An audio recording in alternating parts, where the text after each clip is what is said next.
ధర్మానికి ఆధారములను గురించి, ధర్మానికి సంబంధించినటువంటి కొంత స్వరూప సంబంధమైనటువంటి విషయాలను, ధర్మ పరిధిని తెలుసుకుందాం.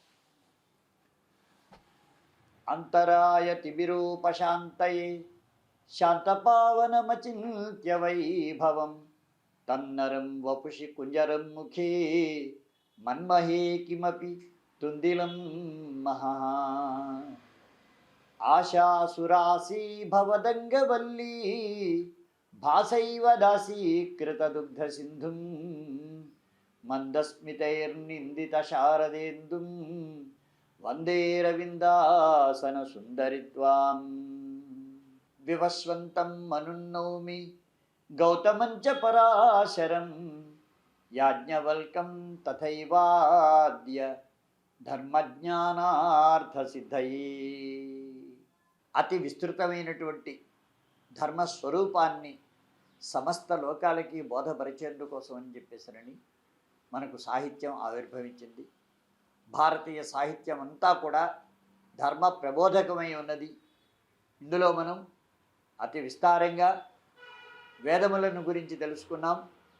ఆ పైన ఈ ఇతిహాస ద్వయాన్ని గురించి తెలుసుకున్నాం. ఇక పురాణముల విషయంలో తెలుసుకోవలసినటువంటి విషయములు కొన్ని ఉన్నాయి. ఆ పురాణములు ఎటువంటివి అంటే పురాపి నవమివ భాతి, అది పురాతనమైనప్పటికీ కూడా ఇప్పుడే జరిగినటువంటి దానిలాగా మనకి అందజేయబడుతున్నది. కాబట్టి ఈ పురాణ వాంగ్మయాన్ని మనం చక్కగా శిరసాధరించి గౌరవిస్తున్నాం.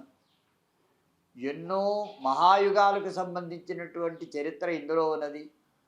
ఎన్నో కల్పాలకు సంబంధించిన చరిత్ర ఇందులో ఉన్నది. బ్రహ్మ యొక్క ప్రాక్తన కల్పములు అంటే బ్రహ్మ యొక్క పూర్వ దినములకు సంబంధించిన చరిత్ర పురాణములలో నిబద్ధమై ఉన్నది. ఈ పురాణములు మనకు 72 పురాణములు లభిస్తున్నాయి. అంటే పురాణములు మహాపురాణములు 18, ఉపపురాణములు 18, ఔపపురాణములు 18, ఉపపురాణములు 18, వెరసి మొత్తం 72. ఈ 72 పురాణములలో మనకు మహాపురాణములు మద్వయం భద్వయం చైవ భ్రత్రయం వచతుష్టయం అనాపలింగ కూస్కాని పురాణాని పృథగ్విదుః అని చక్కగా ఒక చిన్న శ్లోకంలో చెప్పబడ్డాయి.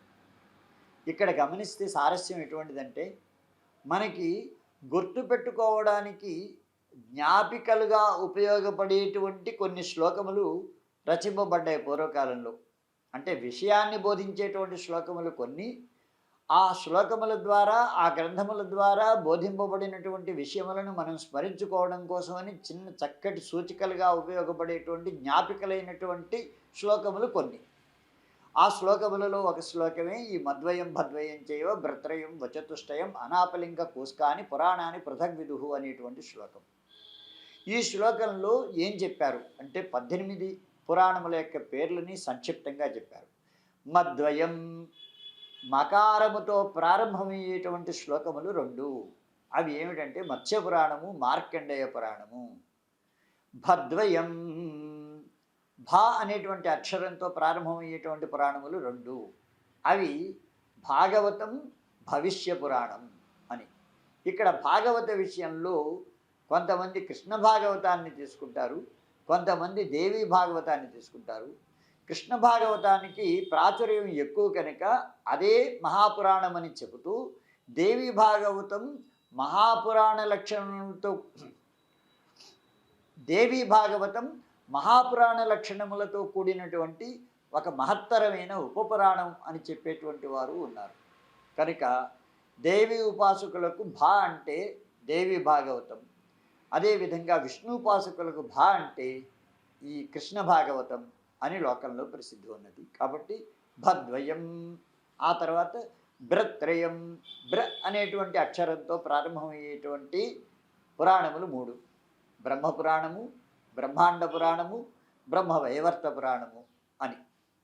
ఆ పైన వచతుష్టయం అంటే వకారంతో ప్రారంభమయ్యేటువంటి పురాణములు 4. అవే వరాహ పురాణం, వాయుపురాణం, వామన పురాణం, విష్ణు పురాణం. ఇవి కాక అనాపలింగ కూస్కాని అంటే ఆ అంటే అగ్ని పురాణం, నా అంటే నారదీయ పురాణం, ప అంటే పద్మ పురాణం, లిం అంటే లింగ పురాణం, గ అంటే గరుడ పురాణం, కు అంటే కూర్మ పురాణం, స్క అంటే స్కంద పురాణం.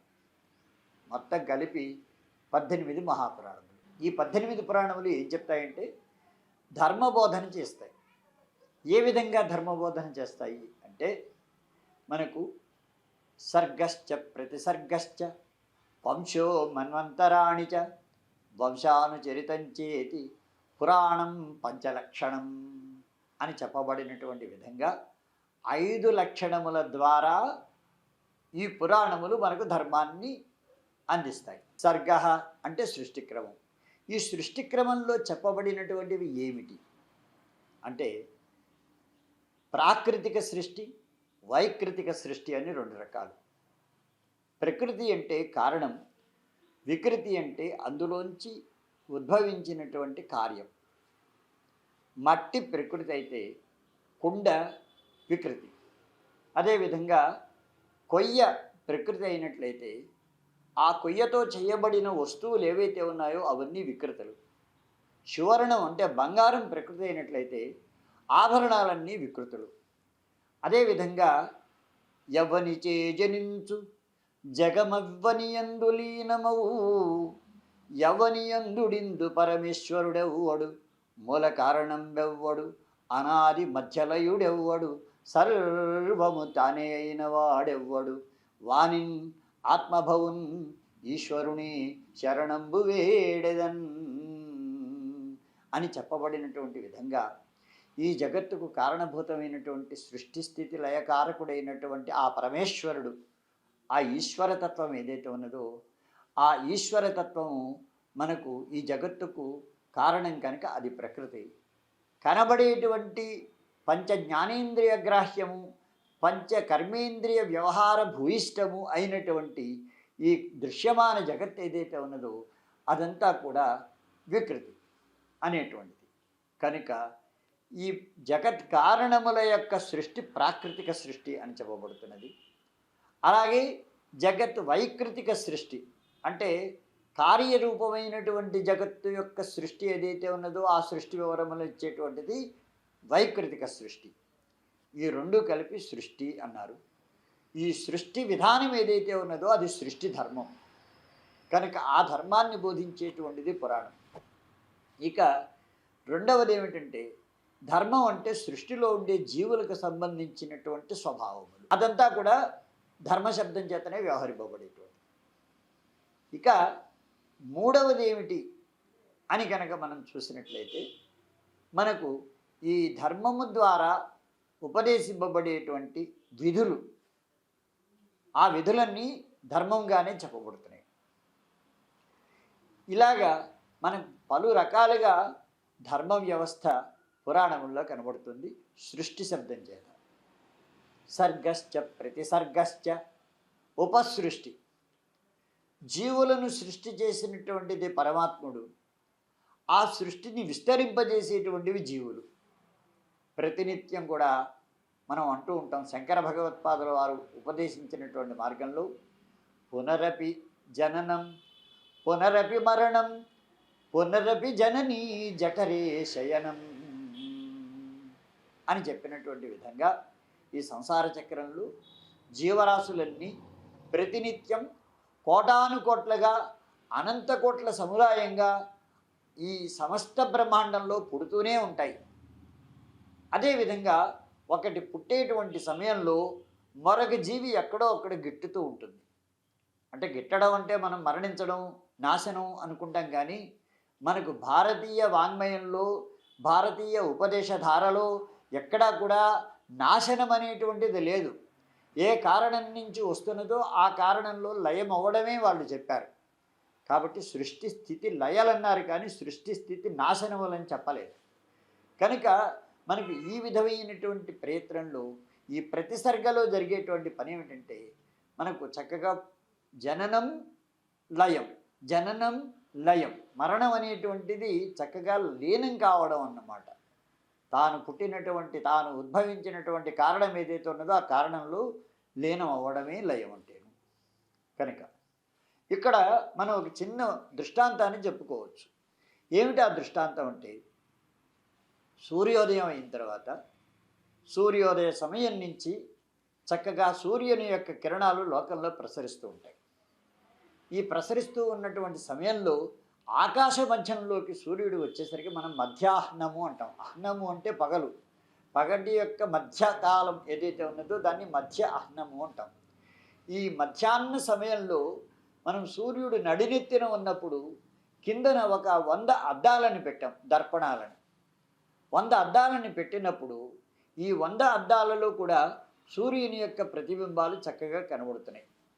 ఇవి 100 ప్రతిబింబాలు కనబడుతున్నాయి అన్నమాట. ఈ విధంగా కనబడేటువంటి ప్రతి అద్దంలోనూ కూడా మనకు ఒక సూర్యుడు కనబడుతున్నాడు. అయితే అద్దాన్ని మనం పగలగొట్టాం, ముక్కలు చేసాం. ఎప్పుడైతే అద్దాన్ని మనం ముక్కలు చేసామో అప్పుడు ఏమైంది, పగిలిపోయినటువంటిది అద్దం, ఆ పైనుంచి సూర్యకిరణం ప్రసరిస్తూనే ఉన్నది. ఈ నేపథ్యంలో మనకు కనబడకుండా పోతున్నది సూర్యబింబం అని అనుకుంటున్నాం, కానీ కేవలం నశించేటువంటిది ఈ శరీరం మాత్రమే, ఆ అద్దం మాత్రమే. ఆ సూర్య ప్రతిబింబానికి ఆధారభూతమైనటువంటి ఆ సూర్య ప్రతిబింబానికి ఆధారభూతమైనటువంటి ఆ అద్దం మాత్రమే నశిస్తున్నదన్నమాట. సూర్యుడు అక్కడే ఉన్నాడు. ఈ అద్దంలో ప్రసరించినటువంటి సూర్యకాంతి తిరిగి సూర్యుడిలో లీనమవుతున్నది. ఇంకొక అద్దం పెడితే ఆ అద్దంలో ప్రసరిస్తున్నది. జీవలోకంలో జనన మరణ ప్రక్రియ కూడా ఇంతే. అంటే ఈ శరీరం అనేటువంటిది దర్పణం లాంటిది. ఈ దర్పణంలో ప్రతిఫలించేటువంటి ప్రతిబింబం ఆ పరమాత్మతత్వం.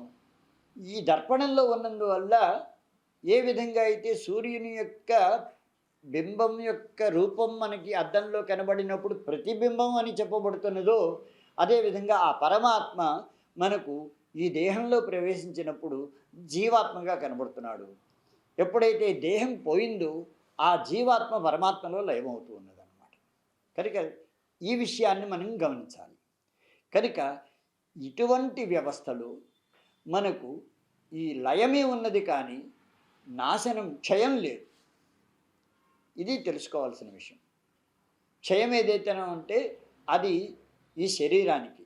శరీరం కూడా ఏమవుతున్నది, ఈ శరీరం జీవనానంతరం మరణోత్తర సమయంలో ఈ శరీరం పంచభూతాల్లో మళ్ళా కలిసిపోతారు.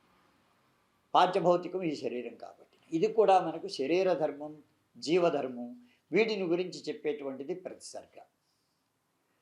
వంశో మన్వంతరాణి చ, వంశం అనేటువంటిది. వంశం అంటే ఏమిటంటే మనకు సమస్త లోకాలలో ధర్మ ప్రతిష్టాపన కోసం బ్రహ్మమానస పుత్రులు, అంటే బ్రహ్మ యొక్క మనస్సు నుంచి పుట్టినటువంటి ప్రజాపతులు ఎవరైతే ఉన్నారో ఆ ప్రజాపతుల యొక్క మూల సంతతి ఎవరైతే ఉన్నారో వారు వంశం చేత చెప్పబడుతున్నారు. సూర్యవంశం, చంద్రవంశం మొదలైనటువంటి వంశాలకు సంబంధించినటువంటి వారు. వీరి యొక్క కథలను మనం ఎందుకు తెలుసుకోవాలి అంటే, మనం అటువంటి మహత్తరమైనటువంటి మహర్షులకు, రాజన్యులకు, ఉత్తములకు, ఆదర్శ పురుషులకు కూడా మనం వారసులము. వారు ఎంతో గొప్పదైనటువంటి జీవితాన్ని సాగించి మన ముందు ఉదాహరణ చరిత్రలుగా నిలబడ్డారు. వారిని కనుక మనం అనుసరించినట్లయితే మన యొక్క చరిత్ర కూడా ఘనంగా ఉంటుంది అని చెప్పుకోవడం కోసమని వారిని మనం అనుసరించాలన్నమాట. కనుక ఇటువంటి ఉదాహరణలను మన ముందు నిలబడడం కోసం వంశము, వంశ అనుచరితము అంటే ఆ వంశంలో పుట్టినటువంటి ఇతరులు అన్నమాట. సూర్యవంశము, సూర్యవంశం నుంచి మనువు, మనువు నుంచి దిలీపుడు, దిలీపుని నుంచి రఘువు, ఆ మధ్యలోనే కకుత్సుడు. ఇలాగా మనకు అనేక మంది, కకుత్సుడు లాంటి మహానుభావుడు పుట్టాడు కనుక సూర్యవంశానికి కాకుత్స వంశము అనేటువంటి పేరు వచ్చింది. అదేవిధంగా మనకు ఈ సూర్యవంశంలో రఘుమహారాజు పుట్టి చక్కటి యజ్ఞయాగాదులను నిర్వహించి, విశ్వజిత్ యాగం అనేటువంటి యాగాన్ని నిర్వహించి తనకున్నటువంటి మొత్తం సమస్త సంపదలను కూడా యాచకులకు ఆయన దానం చేసి, ఆ పైన చక్కగా వరతంతు శిష్యుడు ఎవరైతే వచ్చాడో ఆ కౌత్సుడు, ఆ కౌత్సునికి ఆయన యొక్క కోరిక మేరకు చక్కగా మళ్ళా తిరిగి కుబేరుని మీద దండయాత్ర చేసి తన యొక్క ప్రతాపాన్ని చూపించి కుబేరుని యొక్క అనుమతిని సంపాదించి కుబేరుని చేత ఇయ్యబడినటువంటి సమస్త ద్రవ్యాన్ని కూడా సంపదని కూడా తిరిగి కౌత్సునికి ఆయన దానం చేయడం అనేటువంటిది ఒక ఘనమైన చరిత్ర. అందుకని అటువంటి ఆ రఘు మహారాజు యొక్క చరిత్ర వల్ల ఈ యావత్తు సూర్యవంశము పవిత్రమైంది కనుక ఆ సూర్యవంశానికి రఘువంశం అనే పేరు వచ్చింది. కనుక ఇటువంటి మహానుభావులు ఎందరో ఉన్నారు కనుక ఆ వంశానుచరితంలో మనకు ఇవన్నీ చెప్పబడ్డాయన్నమాట. ఇటువంటి పంచలక్షణాలతో కూడినటువంటి ఈ పురాణములు కూడా మనకు ధర్మోపదేశకములు అని మనం తెలుసుకోవాలి. కనుక మున్ముందు ధర్మస్వరూపాదులను మనం తెలుసుకోవడం కోసం ప్రయత్నం చేస్తాం.